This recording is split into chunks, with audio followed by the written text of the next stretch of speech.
pourquoi les chrétiens du Burkina Faso ont choisi de nous parler de l'amour, alors que ce pays est en grave crise sécuritaire. Et pour moi, le fait que ces frères et sœurs ont choisi de parler de l'amour, sachant qu'ils se lèvent le matin, ils ne savent pas s'ils vont revoir leurs enfants, leur épouse, leur époux le soir, le fait de choisir de parler d'amour à l'égard de Dieu, à l'égard du prochain, c'est pas simplement courageux, ça relève du miracle. Et ce miracle, il est contenu dans le verset même qui contient le paradigme ou la manière dont nous pouvons vivre cet amour.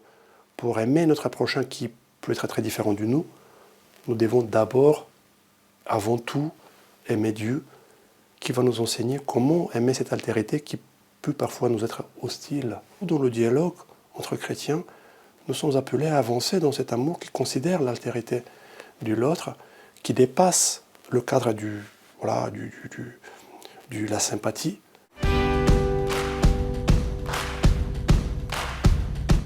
Je pense que Dieu nous met devant des cas de telle urgence pour nous recentrer sur l'essentiel. Et l'essentiel, c'est lui-même.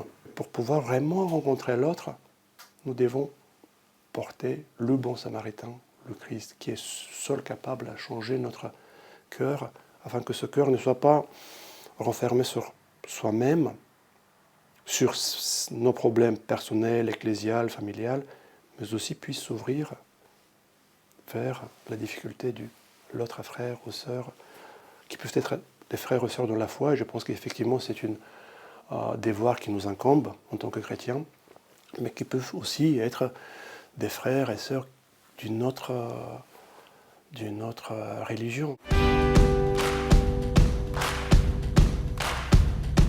Seigneur Jésus-Christ, toi qui as donné la paix véritable et qui as détruit le mur d'inimitié, nous t'implorons, bénis ceux qui recherchent cette paix et qui travaillent sans cesse pour elle.